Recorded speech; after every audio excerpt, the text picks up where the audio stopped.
Hi, kids. Hello.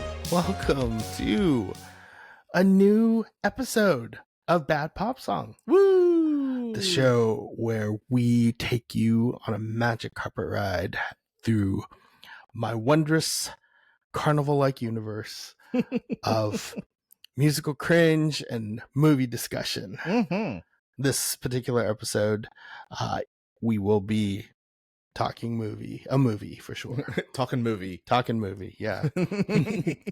Yeah, they do that. Movies talk. They're talkies. Yeah. So yes, I'm Bo. Hi, Bo. Here with us is your co-host, Dan. I'm Dan. And you should stop by our website while you're at it. badpopsong.com. Check out previous episodes, audio and visual. And watch some music videos starring Bo and read up on some of his other movie opinions and other things. Please. Yeah, everything Bo. Just check it out there. Yes. And if you are watching us on YouTube, please like and subscribe. Mm-hmm. So, yes, this episode, we are going to be discussing the film The Life of Chuck. Okay. Mm-hmm. All right. Okay. Who is Chuck and why do we care? Chuck is he's in this film is played by 3 different actors. Oh, okay. Yes. Probably most notably is Tom Hiddleston. Okay. Throughout a lot of comic book nerds would know him, of course, as Loki. Mm-hmm. And from the Thor films, and also his own show, Loki on Disney Plus. So but anyway, yes, Life of Chuck. It is a novella. It was based on a novella by Stephen King. Oh,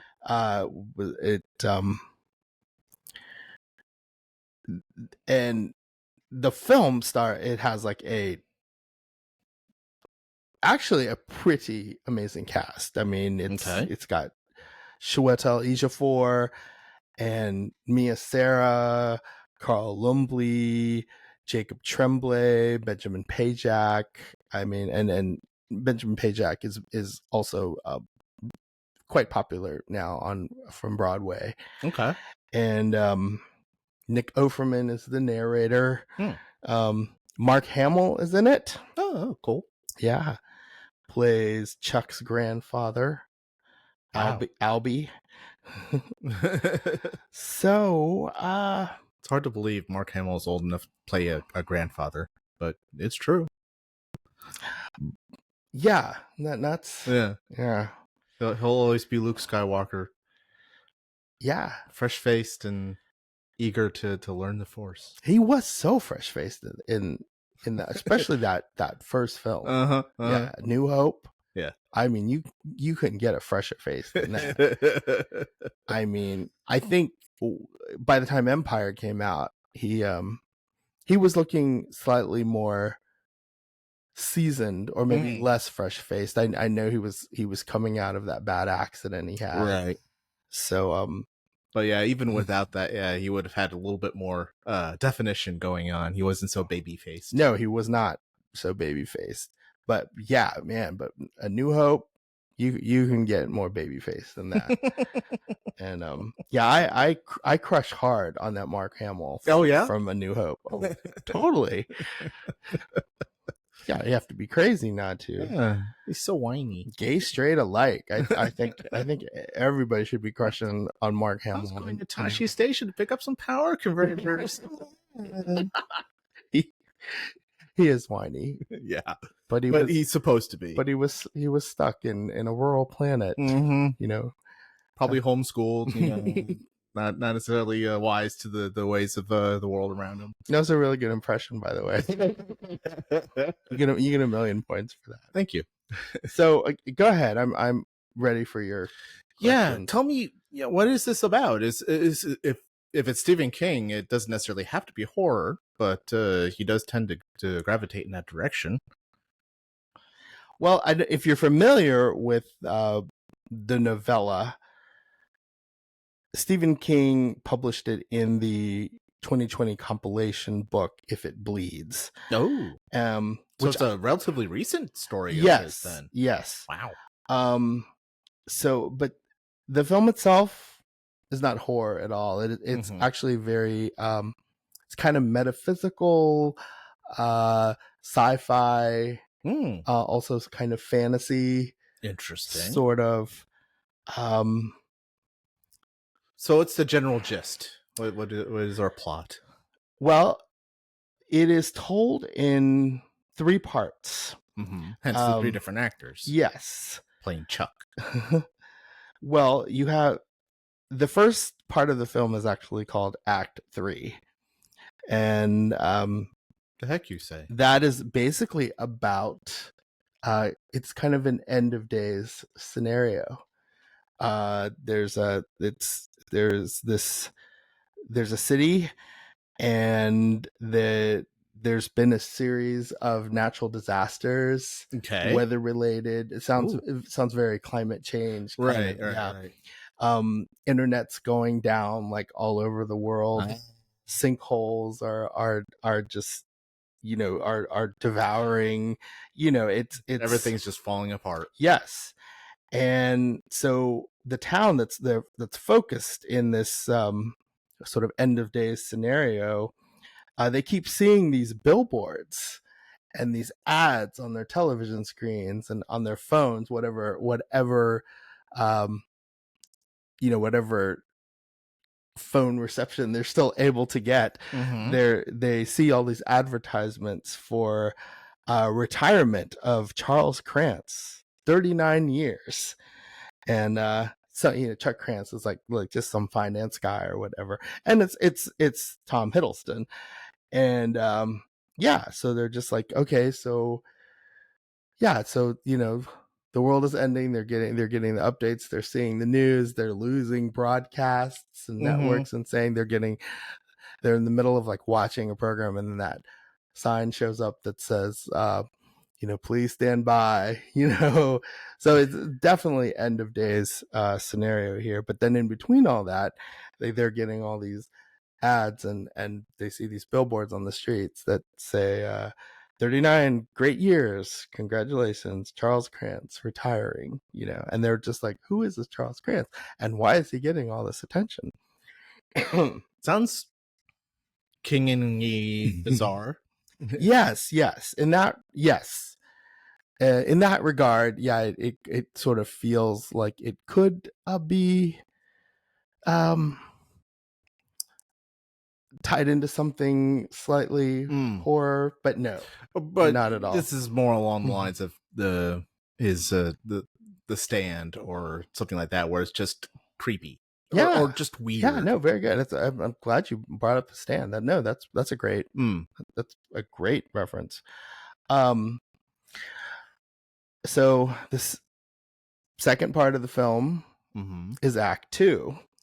All right, going back in time. Yeah, and this is where Chuck, the guy you're seeing on the billboard and on the TV ads about his retirement, he is assuming he's coming home from work, and he's walking through like, it almost kind of reminds me of like Liberty Center, or just some open mall area. Yeah. And it's a nice sunny day, and there's a girl setting up to play your drums, and then she puts her hat out so people can sit place their money in there, whatever, for her. And she starts drumming. She starts drumming away. She starts kind of softly, and things kind of pick up, and Chuck gets a hold of, Chuck, as he's walking, he makes eye contact with her, and she keeps wondering what he's going to do, because he's making eye contact with her, and he's walking closer to her, and she's playing the drums, and the beats are getting a little heavier. And as she thinks he's going to pass right by her, he starts dancing. So, and then there's this girl who's just been broken up with, And she is, of course, hurt and enraged. And then she also is in this open mall area, and she walks past the Taylor. That's the name of the drummer. Okay. And she's drumming away, and she sees Chuck. Chuck grabs her, and the two of them start dancing together. Okay. Yeah. Okay, so that's Act 2. So the final chapter, it's a very short act. The final, well, not. It's just, I mean, the dance number is quite long. Okay. Yeah. A third of the film long. And then the final part of the film is called Act 1. And it basically goes back to Chuck's childhood. Okay. And this is where you meet his grandparents, Albie and Sara. Mm-hmm. And he's raised by his grandparents because his parents are killed in a car accident. Okay. And his aunt teaches him how to dance, which explains why he is such a good dancer in the middle part of the movie. Mm-hmm. So, and then, he joins this extracurricular program at school called the Twirlers and Spinners. Of course. And, he meets a girl, but he is like one of the star dancers. Mm-hmm. And he already had a good start because his grandmother taught him how to dance. And so there's a big scene at the school where there's the school dance, and then the girl that Chuck likes, that's part of the troupe, they impress the student body and the faculty with their impressive dance moves, and there's moonwalking and there's swing dancing and everything, and it's just, and he's very light on his feet, and yeah, so basically I gave you a general synopsis of Life of Chuck. Okay. So my question to you is, like, I don't know if I should really give any. There's a the big spoiler that ties it all together. Okay, so there is a point to all of this. Yes, happening. Yes. Because that was my next question. Because Stephen King, bless his soul, does not write good endings, and the movies of his stories that end well usually are because they change the endings from what he wrote. Well, having not read the short story, I don't know if that's true or not. I'm really, my experience is all just from watching this film. Okay. Okay, I won't spoil it because I do want people to see it. Yeah. So I won't spoil it, but I will say, if I can continue, unless you still have some questions. No, continue on, and then maybe from this discussion, more questions will pop up on your end. No, I will say that the element that's tying the three stories together of Charles's life, I think it's quite clever. Okay. The execution, though, is so, it's just kitschy. It's one of the things I didn't like about the film is does it not take itself seriously? No, it takes itself very seriously. Okay. What I like about the element that ties all of it together, it is very, like, metaphysical, kind of philosophical, kind of deep, heavy, has a lot to do with science and the solar system and the stars and things like that. But the first part of the film, okay, and I'm gonna go back a ways. All right, I saw this film in Toronto in September of last year. Okay, now at the Toronto International Film Festival. Yes, Neon quickly acquired it, but for some reason they're like, we're gonna wait and release it in June of 2025.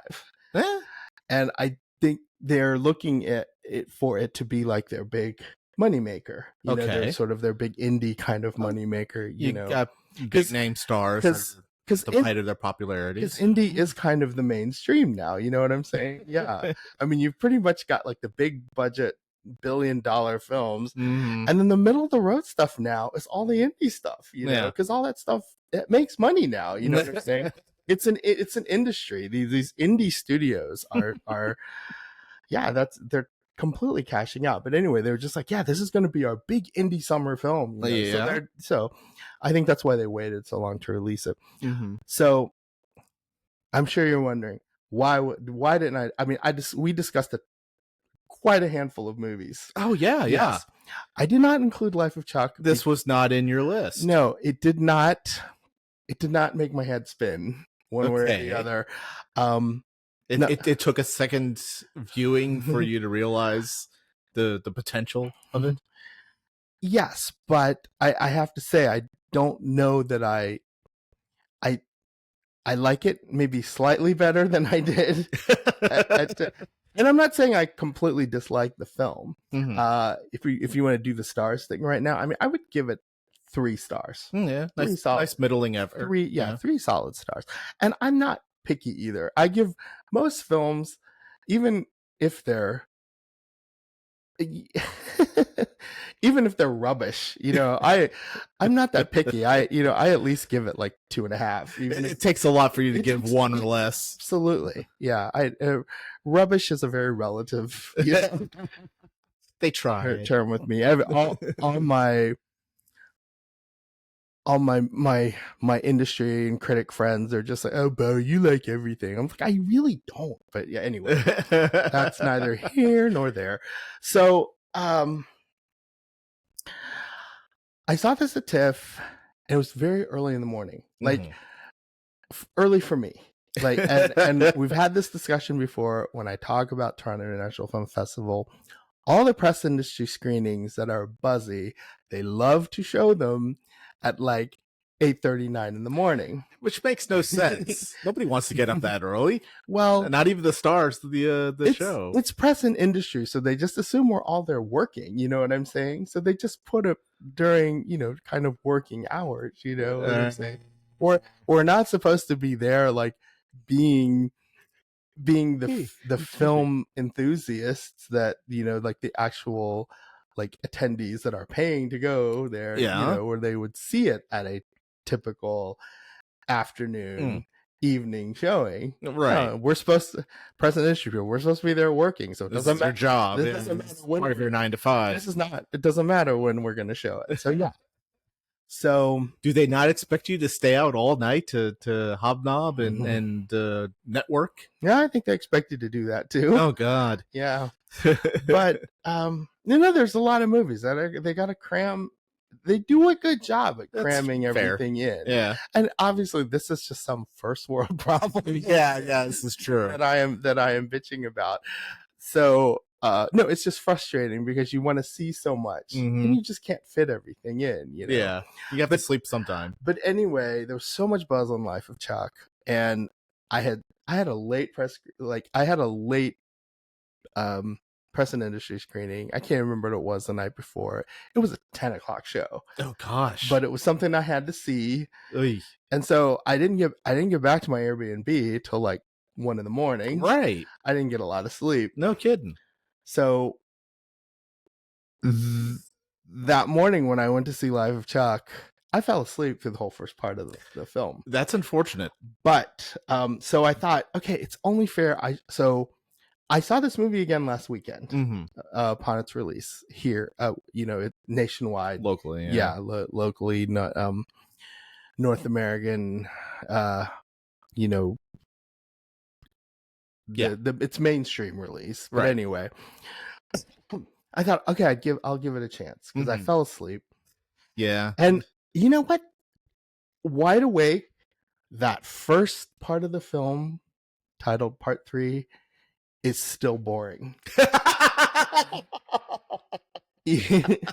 Even wide Even wide awake, my eyes were wide open. I thought that first part of the film was so boring. Oh. Mm-hmm.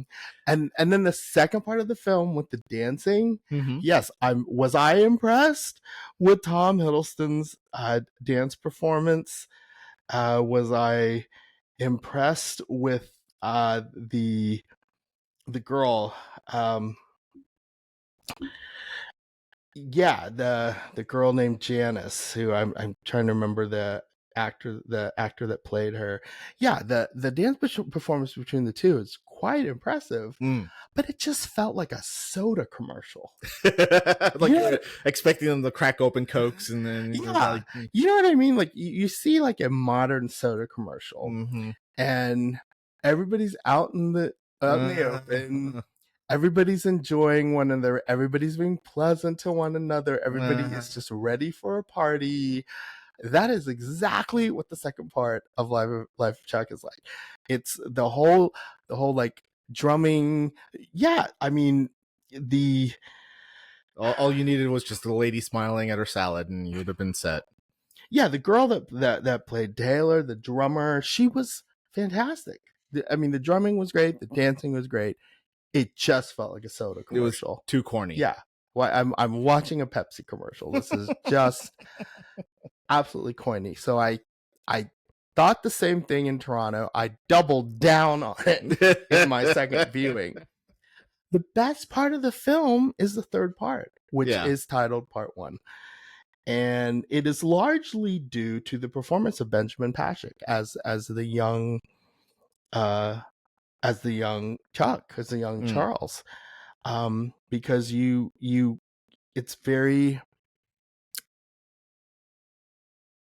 is very heartwarming, but the arc of Chuck's life, seeing it sort of in reverse like that, right, and bringing it back to his childhood, I really thought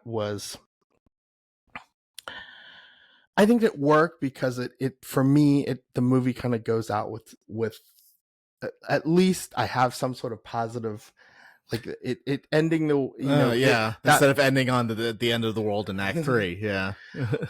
Yes, or the Pepsi commercial in Act 2. Yeah. I'm leaving the film with somewhat of a positive outlook, so I'm glad Act 3 worked a little better for me.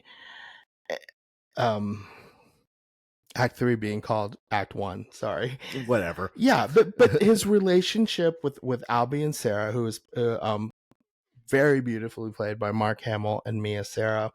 And if you remember Mia Sara, she was kind of part of that Brat Pack thing in the 1980s. She was Ferris Bueller's girlfriend. She was,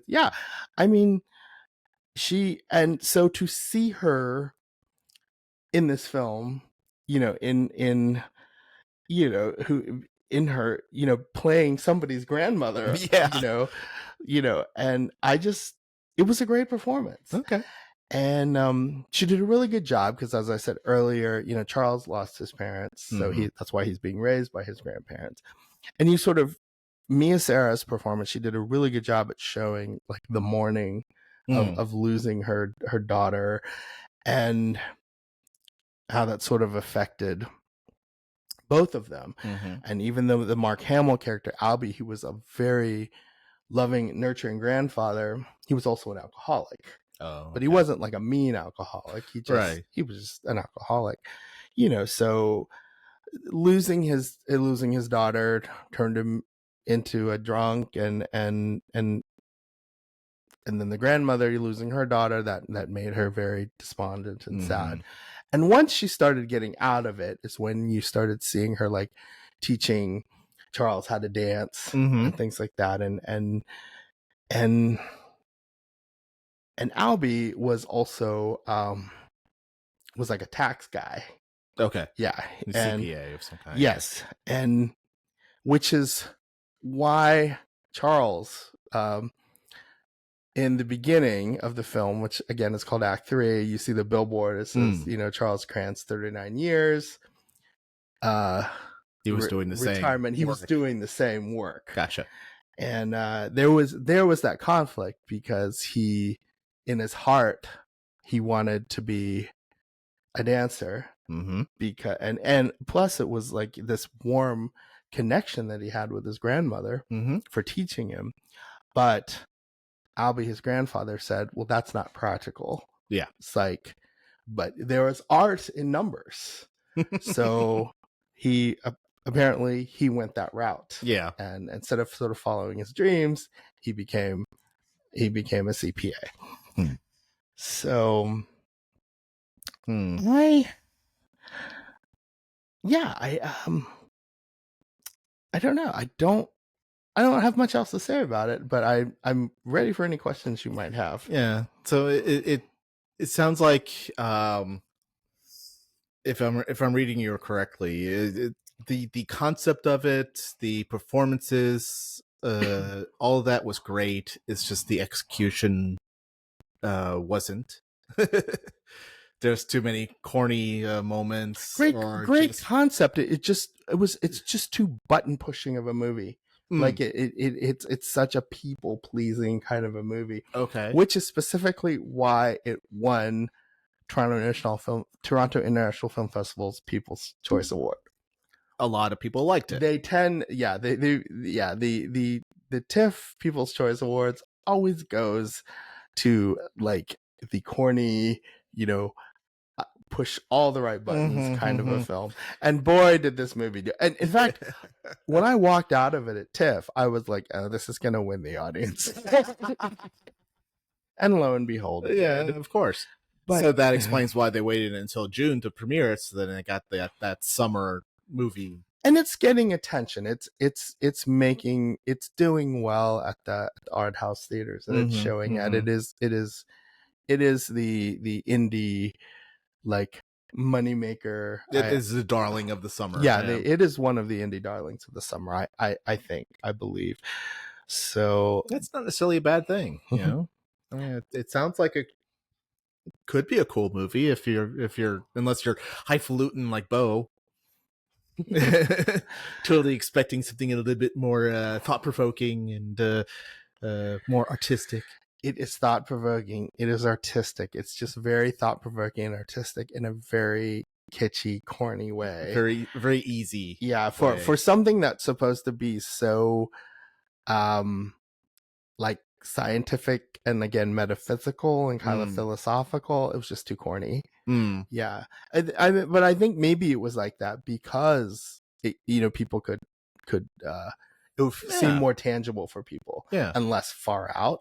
You know what I'm saying? Because it is it could be sort of a far out concept. Oh yeah, for some of your more mainstream. I could see this being done in such a way that just leaves everybody asking, "What did I just see?"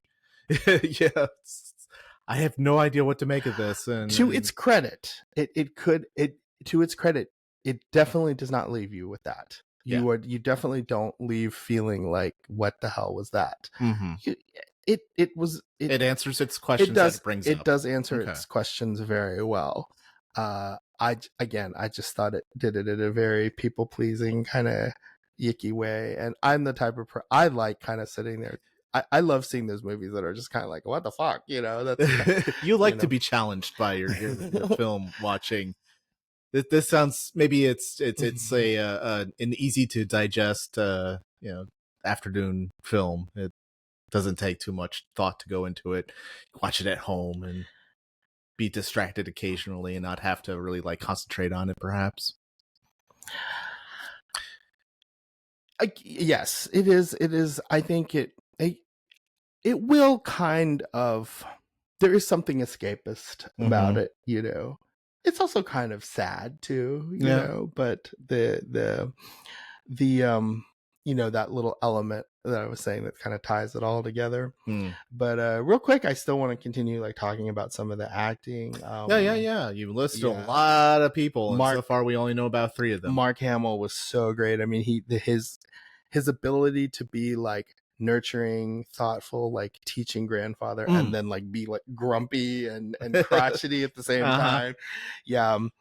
Nick Overman was the narrator. As much as we all love Nick Overman, I thought that was one of the corny elements to it. I think, okay, if you want to make a movie corny, let's make Nick Overman the narrator.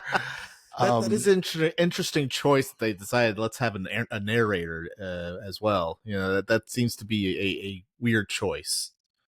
Yeah, that's very Forrest Gump of them. Yes. Very, very good reference. Oh, yeah. A movie that I can't stand because it is just overly corny. It's just, so yeah. Again, the cast, Mia Sara again as his grandmother.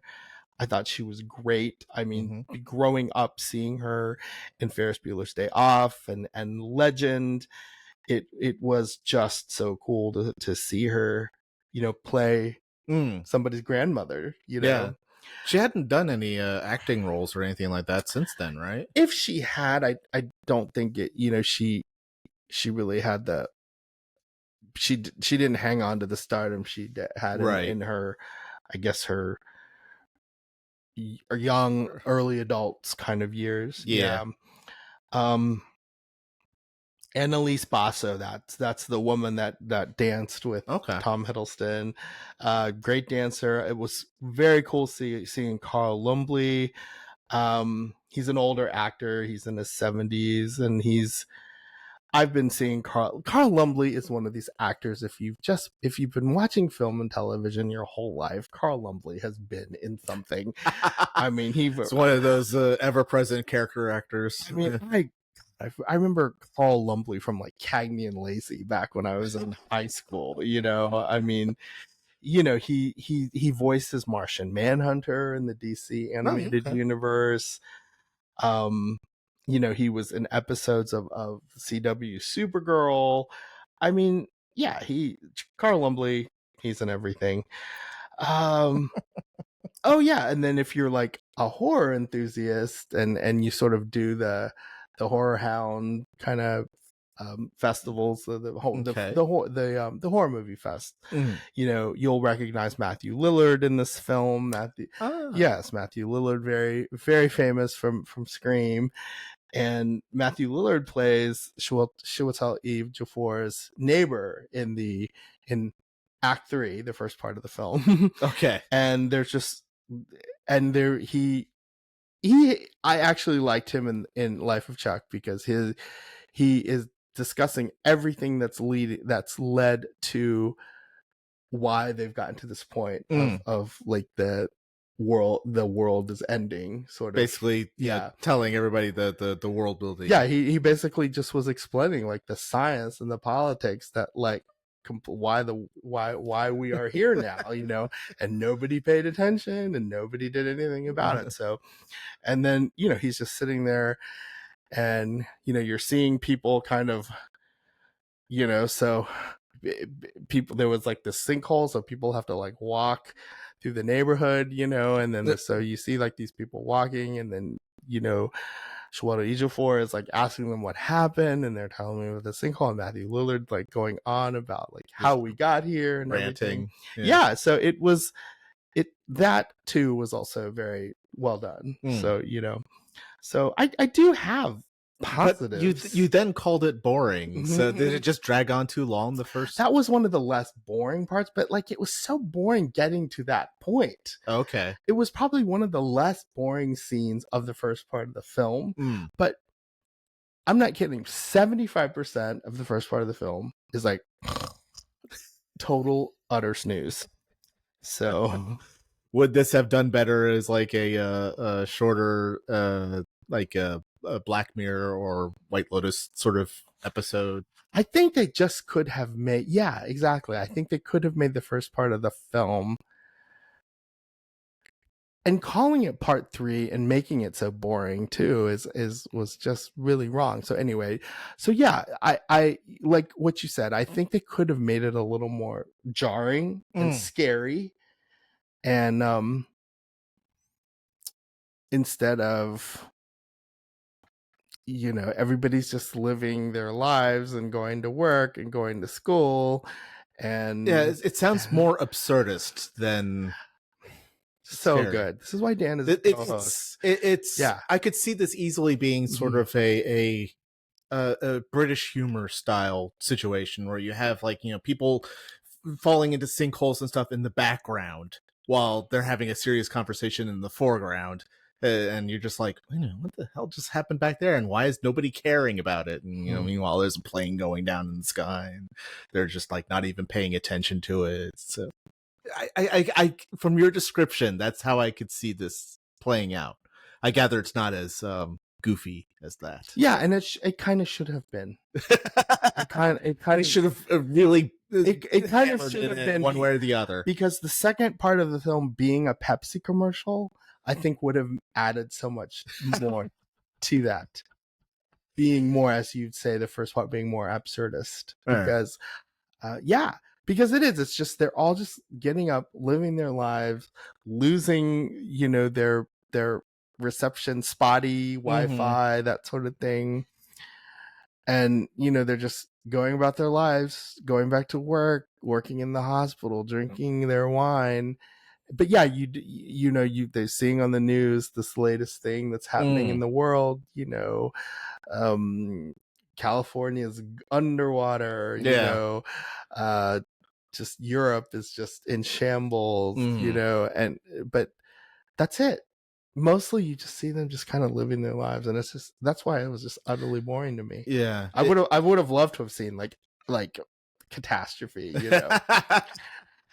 I mean that it's I can understand maybe they're trying to make a comment about how modern civilization is sort of unaffected by big news now, because we have so much of it now, and you know, the world has been falling apart for the last 3 decades, and we've just gotten numb to it. So maybe that's a commentary on that you know, it's just gotten to the point now where it's just like, yeah, the world's ending, that's fine, whatever. Which is why Matthew Lillard's ranting, his rant, I think, was very appropriate, because he was basically saying that, but he was also just stating a lot of just like lore, like science and politics and things like that. You know, and yeah, again, like he's like, yeah, this is how we got here, you know, and so it was a cool like little monologue from Matthew Lillard. So, and again, if you're a big fan of him, it was fun. He seems like a cool dude. I know I have friends that attend Horror Hounds regularly, annually, and every time they see him, they say he's so cool, he's so fun. He's really happy about his lot in life. Yeah, so yeah. I feel like a lot of those actors who do the horror movie cons, you know, I think they generally do feel like that. I get that impression that they just sort of enjoy doing this. I've seen a lot of clips of him interacting with kids who know him just as Shaggy. Oh yeah. And he'll start talking to them like Shaggy, and they're just like, oh, that's adorable. Yeah. Okay. I've talked way too much. I really need to talk about the filmmaker. Yes, we haven't even gotten to like behind the scenes stuff. I love Mike Flanagan. I'm such a big fan of his films, particularly Dr. Sleep. You know, which is pretty much about the grown up Danny from The Shining, right? And such a great film. Oh yeah, such okay. And you know, they recreated in Danny's sort of flashbacks. Who was in Dr. Sleep, he was played by Ewan McGregor.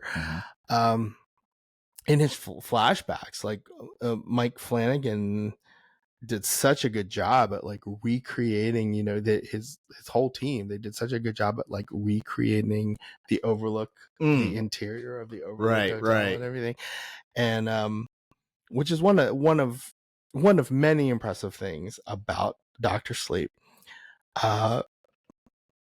You know,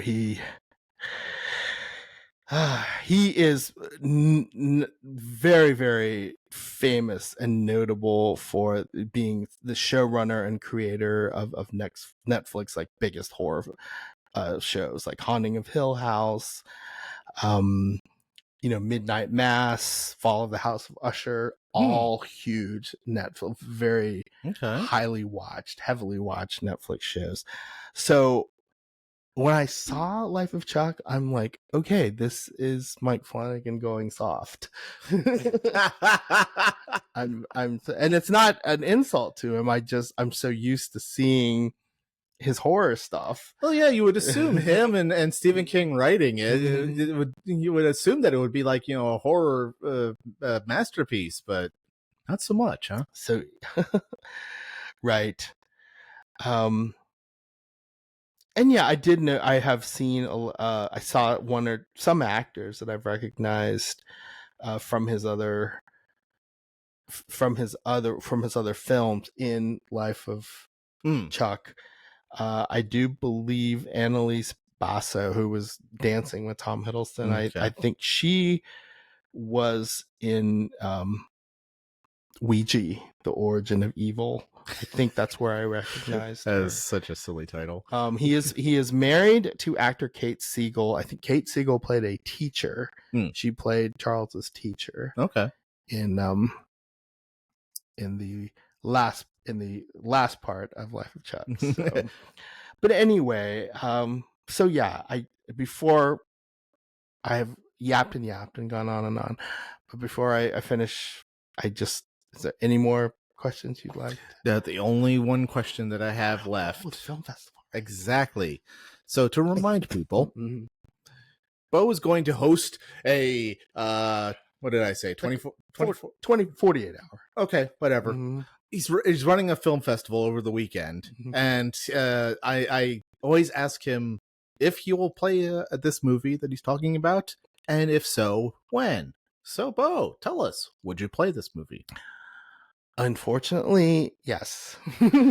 And let me guess, at the 7 o'clock, 8 o'clock hour, because it is a crowd pleaser. It's a very crowd pleasing movie. Yeah. I did so well at the Toronto International Film Festival. There's no way I couldn't put this in my own film festival. I would be like a foolish programmer, curator, whatever you want to call me, if I did not, like what kind of artistic director would I be if I did not put a audience appealing kind of a movie like this in my film festival. So, and again, I didn't hate it. I just thought it was a little corny. You